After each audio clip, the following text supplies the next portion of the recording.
ਫਰੀਦਕੋਟ ਦੇ ਕੇਂਦਰੀ ਵਿਦਿਆਲਿਆ ਸੰਗਠਨ ਦੇ 12ਵੀਂ ਜਮਾਤ ਦੇ ਸਾਇੰਸ ਦਾ ਵਿਦਿਆਰਥੀ ਵੰਸ਼ ਤੇਜਾ ਹਾਲ ਹੀ ਵਿੱਚ ਜਾਪਾਨ ਵਿੱਚ ਹੋਏ ਸਕੂਰਾ ਸਾਇੰਸ ਐਕਸਚੇਂਜ ਪ੍ਰੋਗਰਾਮ ਦੇ ਵਿੱਚ ਹਿੱਸਾ ਲੈ ਕੇ ਵਾਪਸ ਪਰਤਿਆ। ਜਾਪਾਨ ਦੇ ਵਿੱਚ ਹੋਏ ਸਕੂਰਾ ਸਾਇੰਸ ਐਕਸਚੇਂਜ ਪ੍ਰੋਗਰਾਮ ਦੇ ਵਿੱਚ ਭਾਰਤ ਭਰ ਦੇ ਕੇਂਦਰੀ ਵਿਦਿਆਲਿਆ ਸੰਗਠਨ ਅਤੇ ਨਵੋਦਿਆ ਵਿਦਿਆਲਿਆ ਦੇ ਕਰੀਬ 56 ਭਾਰਤੀ ਵਿਦਿਆਰਥੀ ਚੁਣੇ ਗਏ ਸਨ, ਜਿਨ੍ਹਾਂ ਵਿੱਚੋਂ ਪੰਜਾਬ ਦੇ ਚੰਡੀਗੜ੍ਹ ਰੀਜਨ ਦੇ ਕੇਂਦਰ ਵਿਦਿਆਲਿਆ ਸੰਗਠਨਾਂ ਤੋਂ ਸਿਰਫ 2 ਹੀ ਵਿਦਿਆਰਥੀ ਚੁਣੇ ਗਏ ਸਨ, ਜਿਨ੍ਹਾਂ ਵਿੱਚੋਂ ਇੱਕ ਸੀ ਫਰੀਦਕੋਟ ਦੇ ਕੇਂਦਰੀ ਵਿਦਿਆਲਿਆ ਸੰਗਠਨ ਦਾ ਵੰਸ਼ ਤੇਜਾ।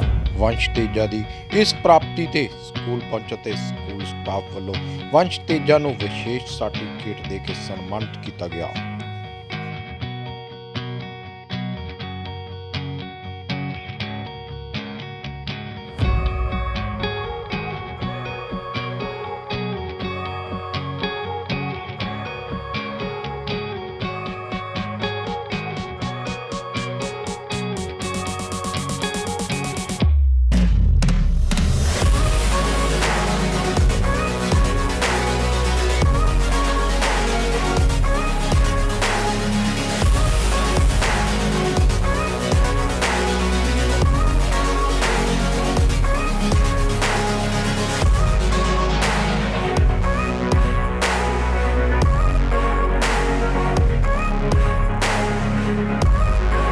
मेरा नाम वंश तेजा, मैं केंद्रीय विद्यालय फरीदकोट कैंट का बच्चा हूँ और मैं क्लास 12 साइंस मेडिकल में पढ़ता हूँ। बेटा, हाल ही में आप जापान जाके आए हैं, तो किस चीज़ के लिए गए थे और कैसा लगा और क्या क्या वहाँ से सीख कर के आए, क्या क्या आपने देखा वहाँ पे? फ़र्स्ट ऑफ़ ऑल मैं अपने स्कूल और पूरी टीचर्स मैनेजमेंट पूरे और सबको जिन्होंने मेरा साथ दिया पूरा वहाँ तक पहुँचने के लिए, मैं सबको बहुत बहुत थैंक्स करना चाहता हूँ। वहाँ पर हम सकूरा साइंस हाई स्कूल प्रोग्राम के लिए सिलेक्ट हुए थे। पंजाब में से 2 बच्चे और पूरे इंडिया में से 57 बच्चे सिलेक्ट हुए थे। मेरा इसमें से इतने ज़्यादा स्कूल्स और इतने ज़्यादा बच्चों में से ऐसे सिलेक्ट होना बहुत ही मुझे ऐसे प्राउड फील हुआ अपने स्कूल के लिए और अपने पेरेंट्स के लिए भी। तो सकूरा साइंस हाई स्कूल प्रोग्राम में हम अपने स्कूल की तरफ से सिलेक्ट हुए। पहले हमने स्कूल लेवल पे ये सिलेक्शन हुआ, फिर क्लस्टर लेवल और फिर रीजनल लेवल पे सिलेक्शन हुआ। सकूरा साइंस प्रोग्राम के लिए हम पहले दिल्ली गए, एनसीईआरटी गेस्ट हाउस, फिर हम गए जापान, डायरेक्ट जापान में गए। तो जापान में हम वहाँ पर बहुत चीज़ों का हमने दौरा किया। वहाँ पर हमने जैसे रोज़ हम 7 दिन वहाँ पर रहे, 2 दिन मतलब 2 जगहों पर हम रोज़ जाकर आते थे वहाँ पर। उनमें से कई जगहों के बारे में आप बताना चाहूँगा। हम गए हैं रिकन सेंटर फॉर कंप्यूटेशनल साइंस। वहाँ पर हमने सुपर कंप्यूटर्स को देखा। सुपर कंप्यूटर्स हमारे जैसे बास्केटबॉल ग्राउंड जितने बड़े बड़े थे।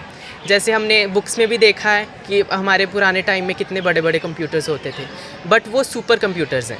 सुपर कंप्यूटर्स में उन्होंने अपनी डिस्कवरी के बारे में बताया, जो कि उन्होंने कोरोना वायरस के टाइम पर की थी। कोरोना वायरस के टाइम पर उन्होंने बताया था कि ज़्यादा मास्क लगाना भी हमारे लिए हार्मफुल हो सकता है। मास्क भी हमें उतना ही लगाना चाहिए जितना ज़रूरतमंद होता है। तो हम गए थे एक प्लांट ग्रोथ फैक्ट्री में। प्लांट ग्रोथ फैक्ट्री में हमने देखा कि वहाँ पर वो बिना सॉइल और बिना लाइट के वहाँ प्लांट्स उगा रहे हैं। फ़िश एक्सक्रीटा वहाँ पे यूज़ कर रहे हैं, जो कि एज अ मीडियम काम करता है प्लांट्स की ग्रोथ में। वहाँ पर हम गए अबीनो लाइफ सेफ्टी लर्निंग सेंटर में। अबीनो लाइफ सेफ्टी लर्निंग सेंटर में हमने एग्जैक्ट एक्सपीरियंस किया कि जैसे अर्थक्वेक आ जाए, सुनामी आ जाए या घर में आग लग जाए, तो हमें क्या क्या मेजर्स अडॉप्ट करने चाहिए। उसमें हमने अर्थक्वेक और इन तीनों चीज़ों के बारे में पहले तो उन्होंने बहुत ज़्यादा हमें समझाया और बताया कि क्या क्या तुम्हें मेजर्स अडॉप्ट करने हैं। फिर हम उन स्पेशली बिल्ट रूम्स में गए, जहाँ पर हमने एग्जैक्ट पहले लो इंटेंसिटी, फिर मीडियम और फिर हाई इंटेंसिटी वाले अर्थक्वेक्स को एक्सपीरियंस किया। हम वहाँ पर not only universities and school, जैसे हम क्योटो यूनिवर्सिटी में गए। क्योटो यूनिवर्सिटी जापान की नंबर 2 पे है टॉप यूनिवर्सिटी और एशिया में 9th नंबर पे वो यूनिवर्सिटी है। वहाँ पर जिस रूम में हमें नोबल लॉरेट और साइंटिस्ट ने लेक्चर्स दिए और वो वहाँ जहाँ हमें मिले, वहाँ पर एल्बर्ट आइंस्टाइन ने वहाँ पर एक समय पर लेक्चर दिया था। तो उन्होंने उस रूम को अभी तक रेनोवेट नहीं किया कि एज अ मेमोरी, जैसे हमें वहाँ बैठकर भी ऐसे बहुत अच्छा लग रहा था। वहाँ पर हम एक हाई स्कूल में गए। हाई स्कूल में हमें जापानीज़ हमारी ही एज के और हमारे ही जैसे स्ट्रीम्स के बच्चों के साथ हमें इंटरेक्शन करने को मिला। वहाँ पर सिर्फ जापानीज़ बच्चे ही नहीं थे, हम वहाँ पर टोटल 6 कंट्रीज़ के बच्चे थे। 6 कंट्रीज़ में Mongolia, India, Samoa, Solomon islands, tonga and last one is Japan. ये 6 कंट्रीज़ के बच्चे ओवरऑल हम वहाँ पर प्रेजेंट थे। सबके साथ ऐसे बात करके और वहाँ एक्सपेरिमेंट्स टुगेदर सारे परफॉर्म करके पूरी इंटरेक्शन हमारी ऐसे बहुत अच्छा रहा। वहाँ पर हम ऐसे हमारे इंस्टीट्यूट और स्कूल्स में ही नहीं बल्कि हम वहाँ पे जापानीज़ कल्चर को भी हमने एक्सपीरियंस किया है। जापानीज़ कल्चर में हमें वहाँ के बाज़ार और वहाँ के 2 फेमस टेम्पल्स में लेके गए। एक तो हमें कियोमिज़ो-देरा टेम्पल लेकर गए, बहुत बड़े बड़े टेम्पल, बुद्धिस्ट रिलीजन के रिलेटेड ये टेम्पल थे। और एक हम किंकाकुजी गोल्डन पेविलियन टेम्पल में गए थे। किंकाकुजी गोल्डन पेविलियन टेम्पल पूरा गोल्ड का बना हुआ, जैसे हमारे अमृतसर में गोल्डन टेम्पल है वैसे ही वहाँ किंकाकुजी गोल्डन पेविलियन पूरा गोल्ड का टेम्पल बना हुआ है। तो ये कुछ क्या चीज़ें सीखा बेटा वहाँ से और इसको अपनी लाइफ में कैसे अब इम्प्लीमेंट करना चाहोगे? वहाँ मैंने मेनली ये सीखा कि जैसे कि जापान की टेक्नोलॉजी इतनी बड़ी और इतनी बढ़िया है, जैसे हमें भी इंडिया में ऐसे पूरे मेहनत करना चाहिए हर एक को अपनी ओर से और पूरा स्कूल की ओर से, मतलब जैसे पूरा अपनी मेहनत करना चाहिए क्योंकि हार्ड वर्क हमें ज़िंदगी में कहाँ ना कहीं काम ज़रूर आता ही है। तो हमें पूरी मेहनत करनी चाहिए, हमें भी हमारे इंडिया को और डेवलप करने में और डेवलप करने में। हम आगे एम क्या है, आप बनना क्या चाहते हैं लाइफ में? मैं डॉक्टर बनना चाहता हूँ। तो जो आपने टूर किया उसमें आपको कुछ सहयोग मिलेगा इस चीज़ के लिए? हाँ जी, बहुत सहयोग मिलेगा मुझे ये स्पेशली एग्ज़ाम्स में ये सर्टिफिकेट जो मुझे वहाँ से मिला है वो बहुत हेल्प करेगा। और टीचर्स ने भी मुझे बताया कि जैसे जॉब्स में भी ये मुझे बहुत काम आने वाला है। KVS ਤੇ ਜਵਾਹਰ ਨਵੋਦਿਆ ਵਿਦਿਆਲੇ ਦੇ ਬੱਚੇ ਸਿਲੈਕਟ ਹੋਏ ਸੀਗੇ ਇਹਦੇ 'ਚ ਤੇ KVS ਦੇ 35 ਬੱਚੇ ਸਿਲੈਕਟ ਹੋਏ ਸੀਗੇ ਜਿਹਦੇ 'ਚੋਂ ਚੰਡੀਗੜ੍ਹ ਰੀਜਨ ਦੇ 2 ਬੱਚੇ ਸੀਗੇ, ਇੱਕ ਬੱਚਾ ਫਰੀਦਕੋਟ ਦਾ ਸੀਗਾ ਤੇ ਇੱਕ ਬੇਟੀ ਜਿਹੜੀ ਹੈ ਉਹ ਚੰਡੀਗੜ੍ਹ ਤੋਂ ਸੀਗੀ।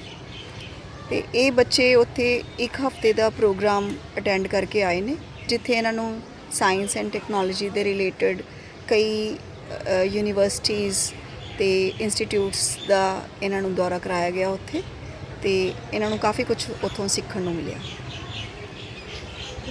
ਪੂਰੇ ਇੰਡੀਆ ਦੇ ਵਿੱਚੋਂ ਜਿਸ ਤਰ੍ਹਾਂ ਪਤਾ ਲੱਗਿਆ ਸੀ ਕਿ 35 ਬੱਚੇ ਗਏ ਸੀ ਔਰ ਪੰਜਾਬ ਦੇ ਵਿੱਚੋਂ 2 ਜਿਨ੍ਹਾਂ ਦੇ ਵਿੱਚੋਂ ਇੱਕ ਫਰੀਦਕੋਟ ਦਾ ਸੀ, ਤਾਂ ਕਿਵੇਂ ਲੱਗਦਾ ਹੈਗਾ ਜੀ? ਇਹ ਸਾਡੇ ਸਕੂਲ ਵਾਸਤੇ ਤੇ ਬੱਚੇ ਦੇ ਪੇਰੈਂਟਸ ਵਾਸਤੇ ਬੜੀ ਮਾਣ ਦੀ ਗੱਲ ਹੈ ਕਿ ਇੰਨੇ ਰਿਮੋਟ ਏਰੀਆ 'ਚੋਂ ਵੀ ਸਾਡਾ ਬੱਚਾ ਸਿਲੈਕਟ ਹੋਇਆ।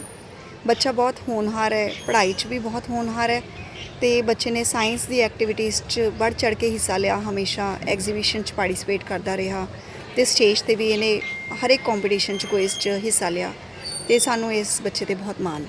Thank you. ਮੈਮ ਤੁਸੀਂ ਕਈ ਚੀਜ਼ਾਂ ਇਹਨੂੰ ਸਿਖਾਈਆਂ ਵੀ ਗਈਆਂ, ਜਿਵੇਂ ਉੱਥੇ ਆਪਣੇ ਪੰਜਾਬ ਪਹਿਰਾਵਾ ਜਾਂ ਆਪਣੇ ਸੱਭਿਆਚਾਰ ਬਾਰੇ ਦੱਸਿਆ ਗਿਆ ਸੀਗਾ, ਉਹ ਚੀਜ਼ਾਂ ਜਾ ਕੇ ਸ਼ੋਅ ਕੀਤੇ, ਉਹਦੇ ਬਾਰੇ ਫਿਰ ਕਿਵੇਂ ਟ੍ਰੇਨਿੰਗ ਕੀਤਾ ਗਿਆ ਸੀਗਾ? ਅਸੀਂ ਬੱਚੇ ਨੂੰ ਸਕੂਲ 'ਚ ਬਹੁਤ ਅੱਛੀ ਟ੍ਰੇਨਿੰਗ ਦਿੱਤੀ ਵੀ ਇਹ ਪੰਜਾਬ ਦਾ ਕਲਚਰ ਉੱਥੇ ਵਧੀਆ ਤਰੀਕੇ ਨਾਲ ਰਿਫਲੈਕਟ ਕਰਕੇ ਆਏ ਤੇ ਬੱਚੇ ਨੂੰ ਇੱਥੇ ਮਿਊਜ਼ਿਕ ਟੀਚਰ ਨੇ ਪਹਿਲਾਂ ਗਾਣੇ ਤੇ ਟਰੈਕ ਵਗੈਰਾ ਜਿਹੜੇ ਵੀ ਸਿਲੈਕਟ ਕੀਤੇ ਸੀਗੇ, ਫਿਰ ਸਕੂਲ 'ਚ ਪਹਿਲਾਂ ਟ੍ਰੇਨਿੰਗ ਦਿੱਤੀ ਗਈ, ਫਿਰ ਬਾਹਰੋਂ ਭੰਗੜਾ ਕੋਚ ਨੂੰ ਲਗਾ ਕੇ ਇਸ ਭੰਗੜੇ ਦੀ ਫਾਈਨ ਟਿਊਨਿੰਗ ਕੀਤੀ ਗਈ। ਬੱਚੇ ਨੂੰ ਪੱਗ ਬੰਨ੍ਹਣੀ ਸਿਖਾਈ ਗਈ ਵੀ ਜਿਹੜੀ ਹੈ ਤੁਰਲੇ ਵਾਲੀ ਪੱਗ ਕਿਵੇਂ ਬੰਨ੍ਹਣੀ ਹੈ, ਵੀ ਪੂਰੇ ਇੱਕ ਜਿਹੜਾ ਪਹਿਰਾਵਾ ਹੈ ਪੰਜਾਬ ਦਾ ਉਹ ਬਹੁਤ ਅੱਛੇ ਤਰੀਕੇ ਨਾਲ ਦਰਸਾਇਆ ਜਾਵੇ, ਇਸ ਦੀ ਪੂਰੀ ਕੋਸ਼ਿਸ਼ ਕੀਤੀ ਗਈ। ਕਿਰਾਏ 'ਤੇ ਅਸੀਂ ਇਹਦੀ ਜਿਹੜੀ ਕਲਚਰਲ ਡਰੈਸ ਹੈ ਉਹ ਮੰਗਾਈ ਵੀ ਬੱਚਾ ਕਿਸੇ ਵੀ ਪੱਖੋਂ ਪਿੱਛੇ ਨਾ ਰਹੇ ਤੇ ਪੰਜਾਬ ਦਾ ਕਲਚਰ ਵਧੀਆ ਤਰੀਕੇ ਨਾਲ ਜਾਪਾਨ 'ਚ ਦਿਖਾ ਕੇ ਆਏ। ਪਰਿਵਾਰ ਦੀ ਗੱਲ ਕਰੀਏ, ਪਰਿਵਾਰ ਦੇ ਵਿੱਚ ਕਿਵੇਂ ਦਾ ਇਹਨਾਂ ਦਾ ਹੈਗਾ, ਕਿੱਦਾਂ ਦਾ ਪਰਿਵਾਰ ਦਾ ਸੀਗਾ? ਪਰਿਵਾਰ ਬੱਚੇ ਦਾ ਬੜੇ ਹੀ ਮਿਡਲ ਕਲਾਸ ਫੈਮਿਲੀ ਹੈਗੀ ਆ ਤੇ ਸਾਰਾ ਖਰਚਾ ਜਿਹੜਾ ਹੈਗਾ ਇਹਦੇ ਆਉਣ ਜਾਣ ਦਾ ਇਹ ਸਕੂਲ ਵੱਲੋਂ ਬੀਅਰ ਕੀਤਾ ਗਿਆ।